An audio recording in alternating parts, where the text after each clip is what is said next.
Televisa presenta.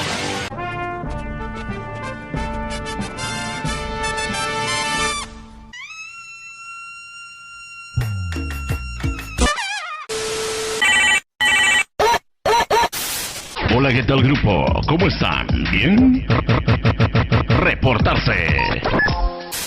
1, 2, 3, 4. ¡Oh, oh, oh! ¡Con las manos arriba! ¡Eso!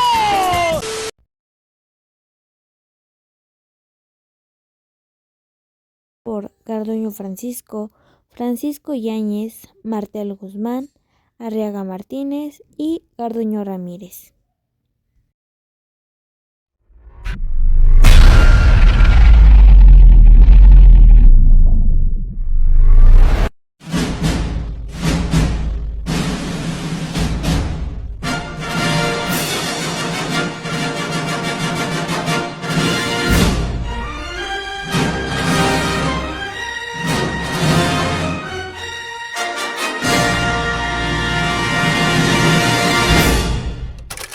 Mesopotamia se encuentra en el suroeste del continente asiático y al norte de la península arábiga. En los libros de historia se incluye Mesopotamia como parte del creciente fértil, región con condiciones propicias para que floreciera la agricultura y pudieran desarrollarse las civilizaciones de la antigüedad. En esta región del Oriente Próximo o Medio Oriente, como también se le llamaba, corren los ríos que provienen de las montañas de la península Anatolia, actuales Turquía y Alemania, y los más importantes de estos son el Tigris y el Éufrates. Ambos incluyen hacia el sur y se juntan antes de desembocar el Golfo. Estos ríos le dieron a Mesopotamia su nombre, la tierra entre ríos. Alrededor de ellos se extiende el desierto y por este los montes Zagros bordean a Mesopotamia. Religión. La religión es politeísta, es decir, adoraban a varios dioses, como a Marduk, dios de la creación, Enil, dios del viento, Samas, dios del sol, Istar, diosa del amor y de la guerra. El culto se realizaba en los templos que además eran observatorios astronómicos, los Zigurat.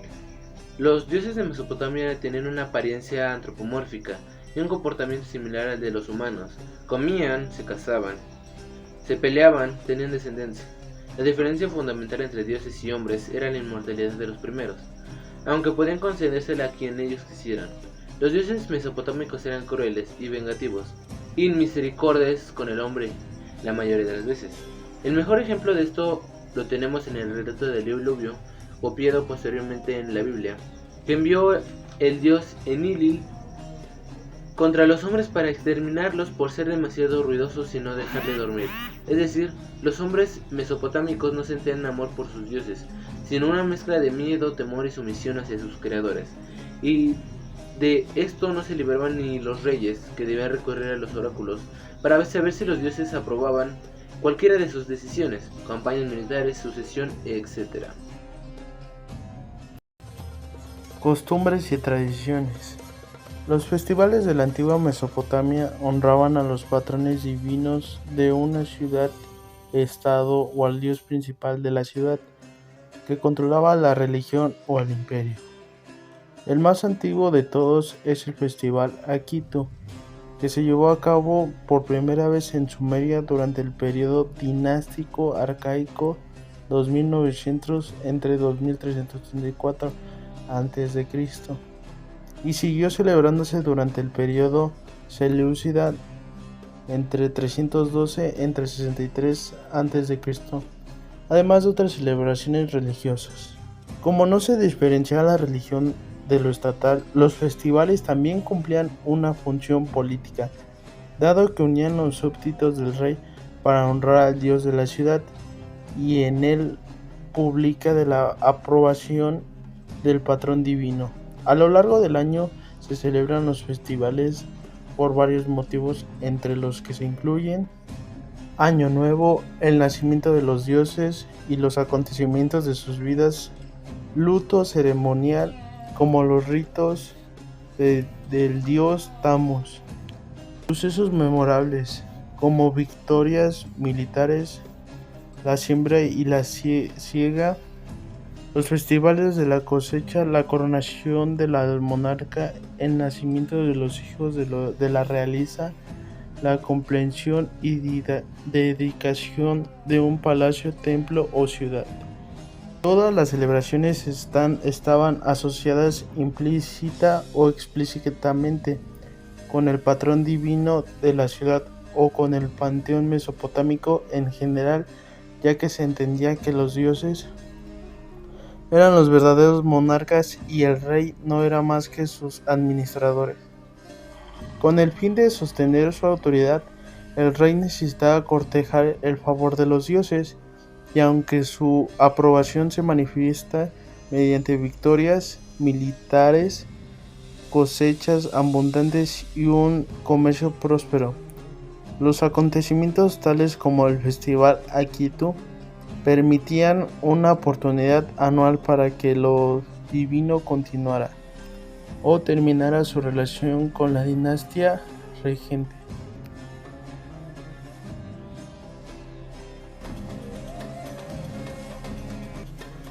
La literatura mesopotámica es la herencia artística representada en obras literarias que dejó a la humanidad la integración de las culturas de los pueblos sumerios, acadios, asirios y babilónicos, que dominaron el territorio de la Mesopotamia antigua, hoy Irak y Siria. Características de la literatura mesopotámica. Las principales características de la literatura mesopotámica es el radical cambio que representó a la historia de la humanidad. Era una escritura con fines protoliterarios.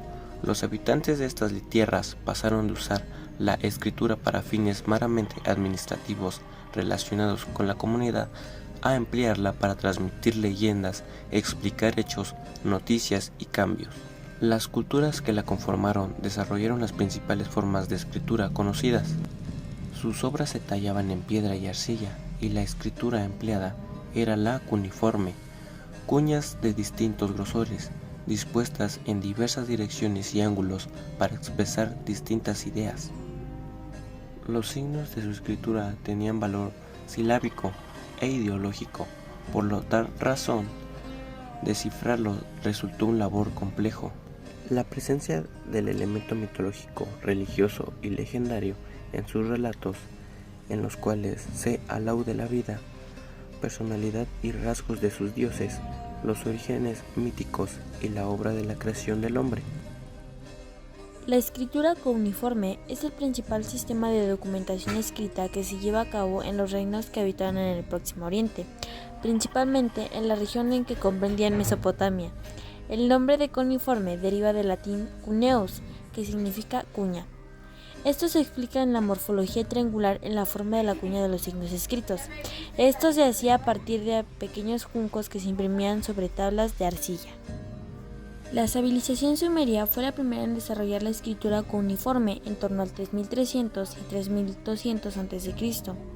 Esto fue la consecuencia de la rápida urbanización, estratificación social y especialización tecnológica que se dio en estos lugares. Al mismo tiempo, la escritura cuneiforme también se vio favorecida desde un principio por diversos factores. Estos fueron el surgimiento de la nobleza, que tenía el poder político, unas relaciones comerciales a larga distancia y la distribución de mercancías a gran escala. Obras destacadas.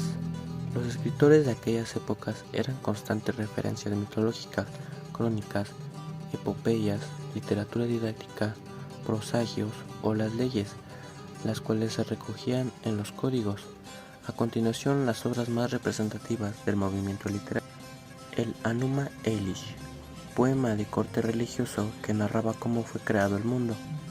La epopeya de la Erra, relatos sobre las grandes batallas del caos primigenio y el orden cósmico. El poema de Atrashi narra la historia de un gran diluvio considerado años más tarde por los especialistas como el relato que inspiraba las obras bíblicas de Noé.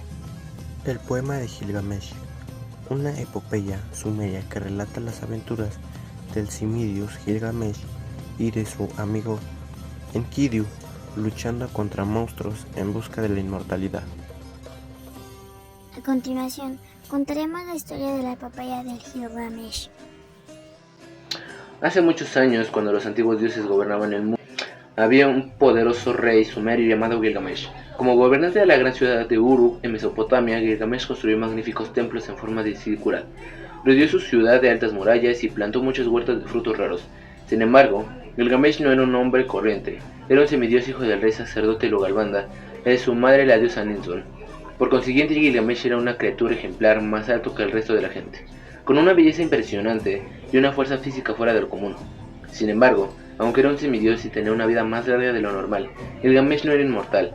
A pesar de sus cualidades físicas, Gilgamesh tenía una personalidad arrogante y actuaba como un tirano orgulloso y prepotente. Sin nadie capaz de desafiarle, abusó de su autoridad, como rey exigiendo ser idolatrado por su pueblo y ordenando la construcción de monumentos además de seducir a cualquier mujer que le complaciera, aunque fuera miembro de la nobleza o estuviera casada con el tiempo. El pueblo de Uruk repudió a su rey, y en sus plegarias a los dioses suplicó ser salvado de la crueldad y lascivia de Gilgamesh. El poderoso dios celestial Anu se compadeció de los humanos y ordenó a Ururu, la diosa de la vegetación, que creara una criatura capaz de rivalizar con Gilgamesh. Con una porción de arcilla, la diosa Aruru modeló un ser híbrido de hombre, y que recibió el nombre de Enkidu, de aspecto peludo y primitivo, y con cuernos de toro en la cabeza de Enkidu. Vivía como un animal en los bosques y llanuras de Sumer, comía hierba junto a las gacelas y bebía agua en los ríos codo a codo con los leones. Todos los animales conocían y obedecían a Enkidu. Así se convirtió en el protector de la vida salvaje, pero no sabía cómo acercarse a humanos. Al escuchar historias sobre la aparición de un hombre tan grande y fuerte, Gilgamesh decide enviar a una sacerdotisa del templo de Uruk, llamada Chamar, para investigar el caso y tratar de seducir a aquel misterioso hombre con la intención de arrebatarle la pureza concedida por la diosa. Para sorpresa de la sacerdotisa, Enkidu era tan impresionante como el propio Gilgamesh, y pronto se enamorará de él tras 7 días y 7 noches. De ardiente amor, Enkidu se civiliza, aprende a vestirse y a comer comida humana, y solo entonces Samad le había de la existencia de Gilgamesh y de su reino de tiranía. Un día se iba a celebrar una gran boda en la ciudad de Uruk, pero como era costumbre, Gilgamesh apareció para exigir su derecho a poseer a la novia antes de la boda. Para alivio de los novios, apareció en medio de la multitud Enkidu, que había llegado a la gran boda, guiado por la sacerdotisa Samad. Gilgamesh y Enkidu comienzan una errada discusión sobre lo impetuoso que sería interferir en el matrimonio de dos personas que se aman.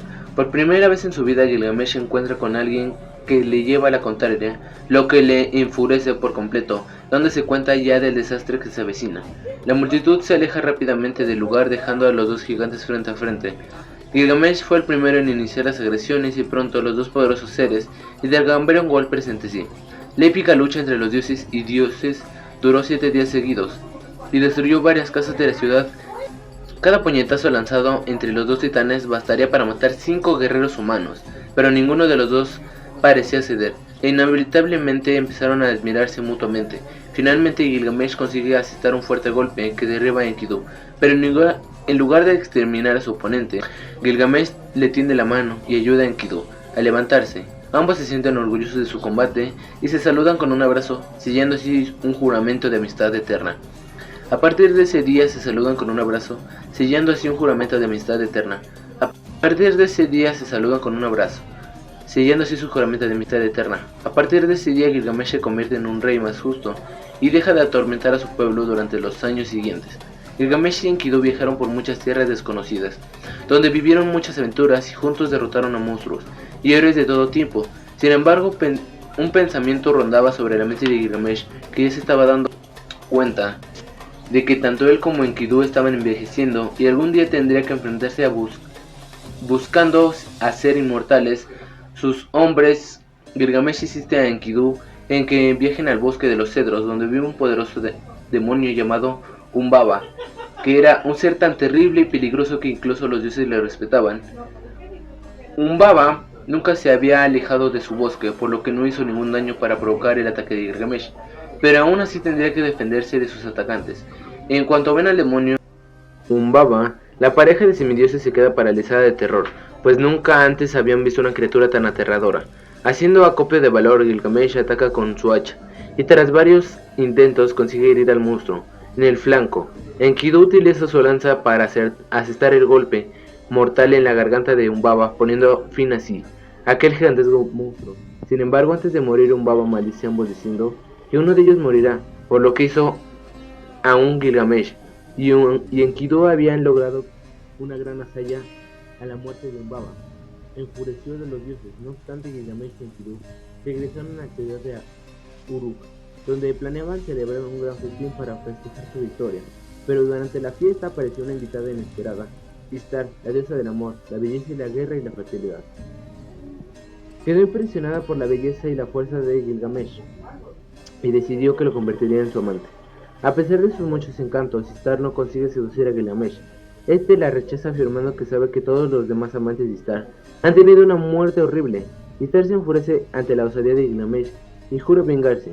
Istar pidió ayuda a su padre, el dios celestial Anu, rogándole que envíe a la criatura tan más poderosa de toda la tierra para matar a Gilgamesh y Enkidu. El dios Anu envía todo el cielo a la tierra para destruir la ciudad de Uruk y a Gilgamesh. El toro desciende del cielo trayendo consigo 7 años de hambruna y varios desastres naturales, como huracanes y terremotos. Pronto el pueblo de Uruk suplicó a Gilgamesh y a Enkidu que destruyeran a la bestia celestial.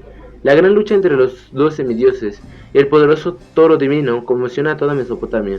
Gilgamesh y Enkidu utilizan las mismas armas con las que derrotaron al demonio Humbaba, y juntos consiguen matar al toro del cielo. En señal de desprecio, Gilgamesh corta una de las patas del toro y la arroja a los pies de la diosa Istar, observando toda la pelea desde la distancia.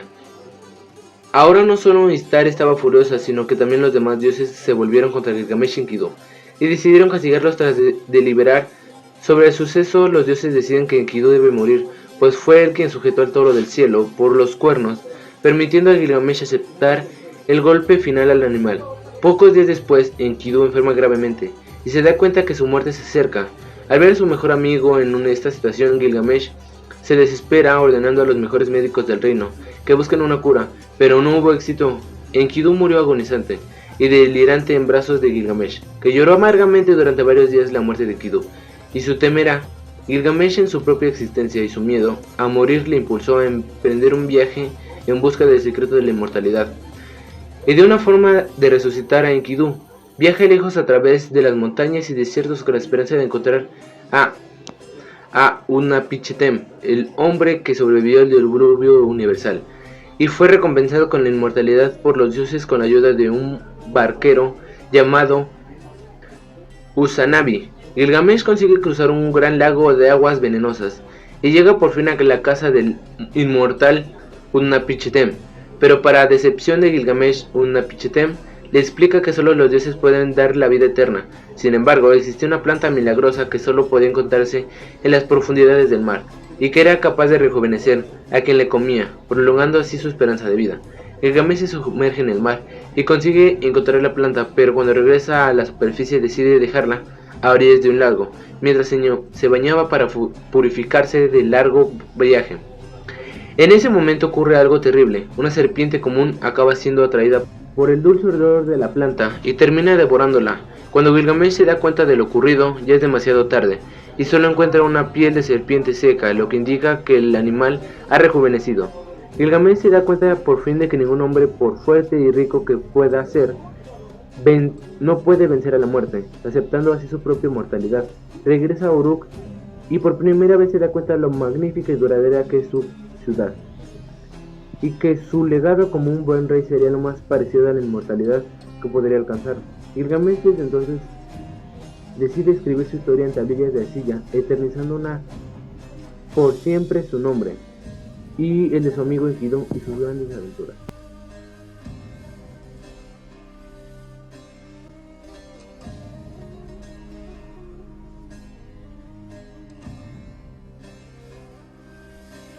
Organización social. La sociedad estaba organizada en distintos grupos sociales. El rey en la cúspide como máxima autoridad e intermediario entre los dioses y el pueblo, los nobles sacerdotes y los altos funcionarios, los escribas, los funcionarios del palacio y del templo, además de los comerciantes, los campesinos artesanos, soldados y pastores, los esclavos.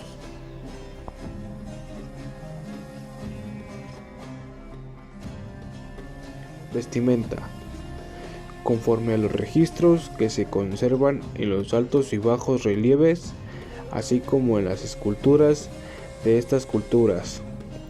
Se puede observar el empleo de las pieles para la elaboración de trajes sencillos. Esta piel se obtiene de los anagros, una especie de felinos muy similares al burro doméstico.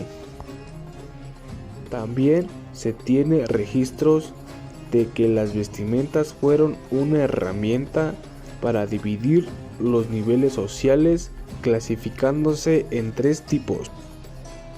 Traje real. Es una túnica conocida como candix, recubierta de una segunda adornada con figuras bordadas, llamadas cauce, nombre dado a una rica tela con gruesos flecos colgantes. Esta se caracteriza por tener mangas largas que llegan a cubrir los codos. Militar. Se caracteriza por una túnica de diseño rectangular, con mangas largas y estrechas, acompañado de pantalón llamado analaxider. Todo esto iba acompañado de un casquete y de motivos ornamentales, tales como animales luchando entre sí, pájaros y bordados de círculos o rectángulos. Arqueros reales. Un traje de mangas largas y anchas. Se encontraba completamente bordado. Iba acompañado con una tira diseñada en base a rayas en azul y blanco, así como de un calzado elaborado con cuerno suave, conocido como crumir. Joyería. Al haber sido una de las primeras culturas en realizar fundido de metales, se tiene registro de diversos usos del mismo, en los que se incluye la joyería. Actividades económicas. La civilización mesopotámica creció debido al desarrollo de la agricultura. La crecida de los ríos en las épocas de lluvias hacía que se inundaran las zonas bajas. Al retirarse las aguas, las tierras quedaban fertilizadas.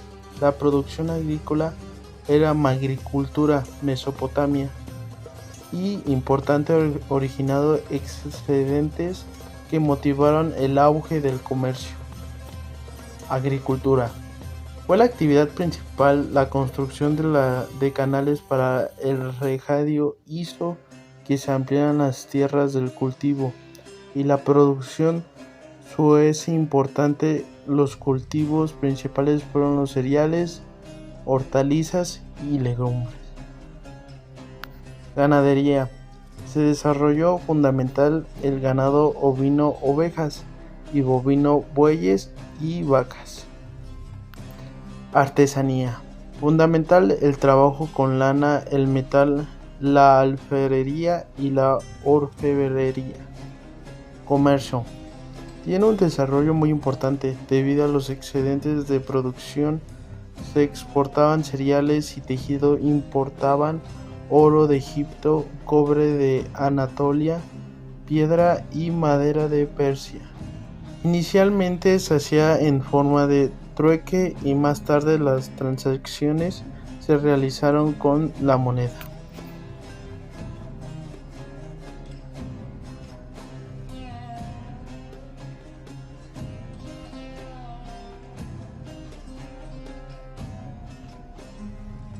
Arquitectura.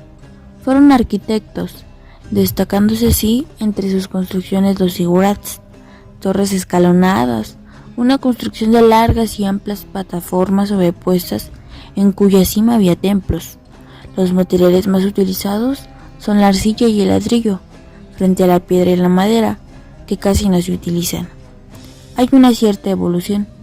Las primeras construcciones ya del cuarto milenio son de cañizo que se recubren, pero que duran muy poco.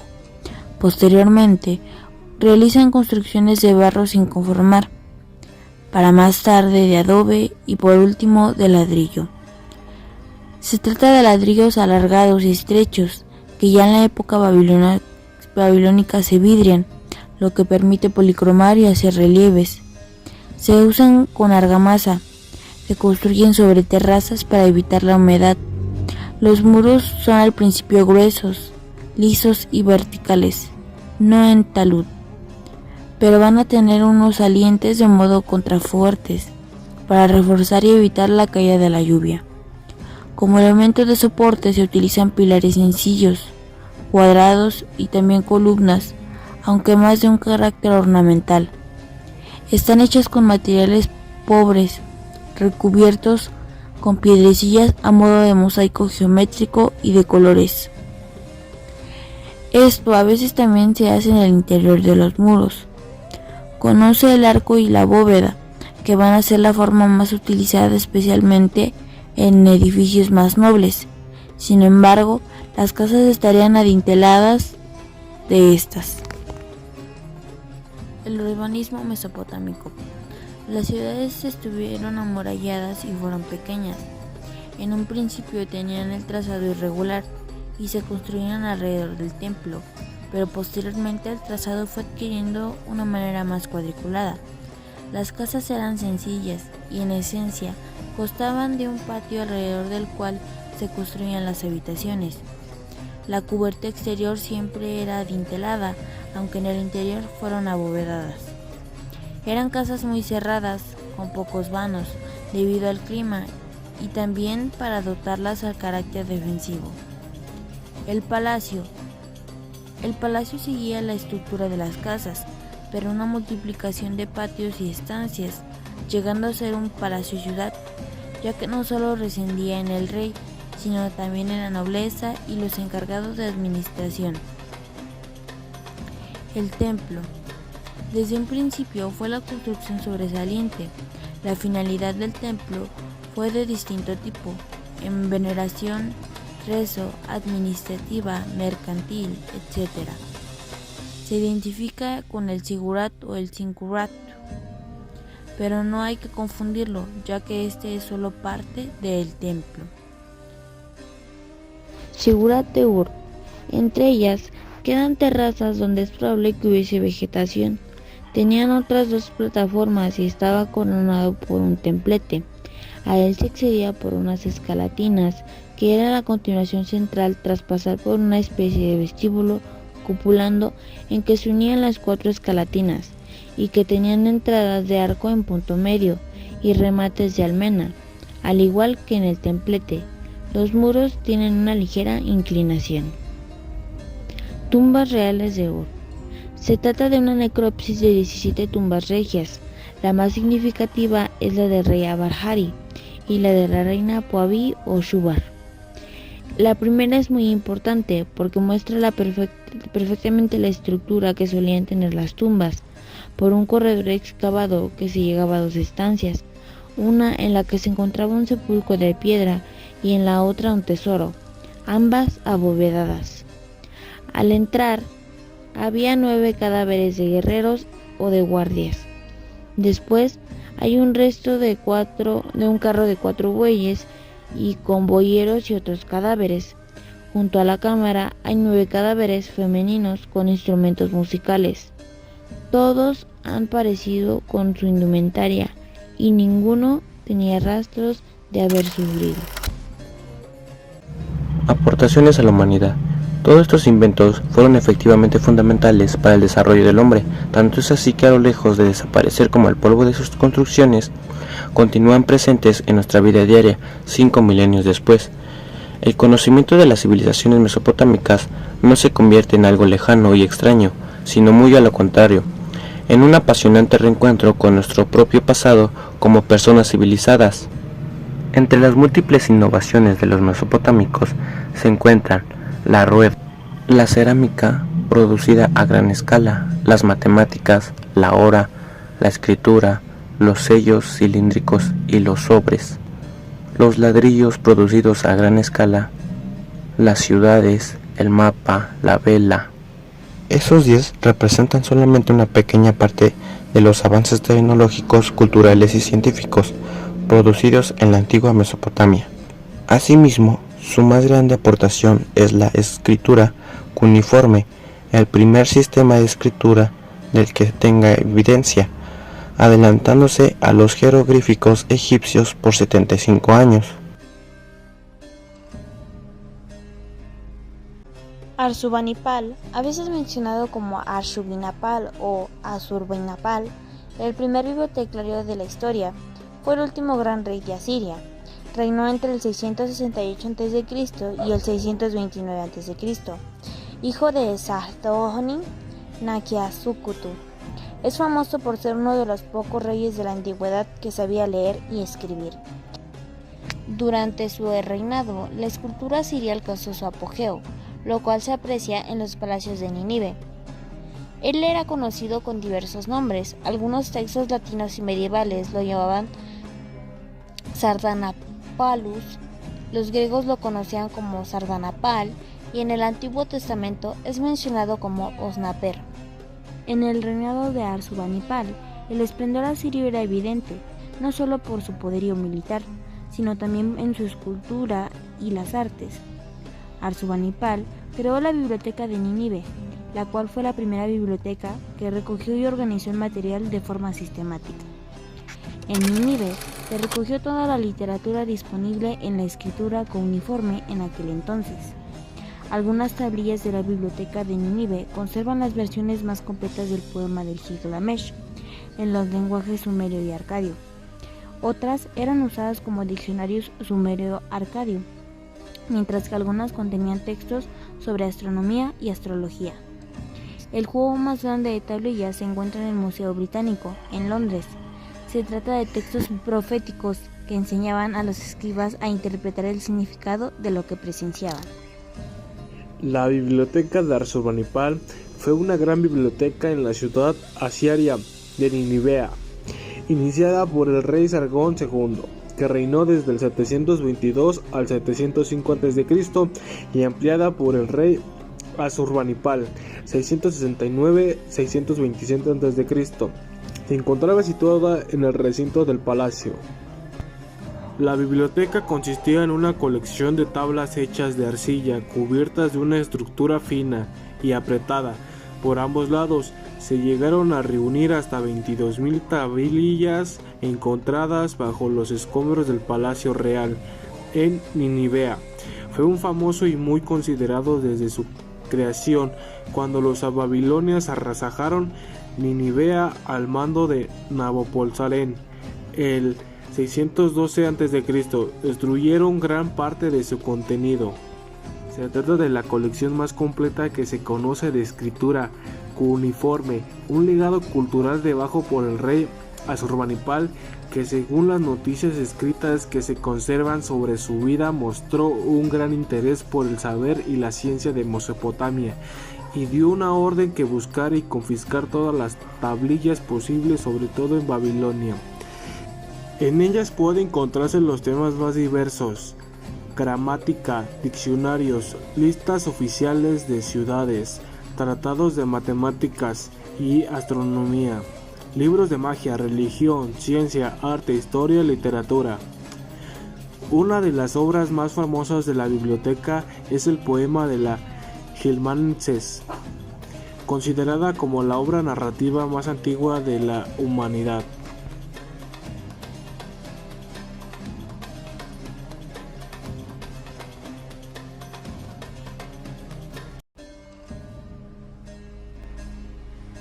Es así como nosotros presentamos la cultura mesopotámica.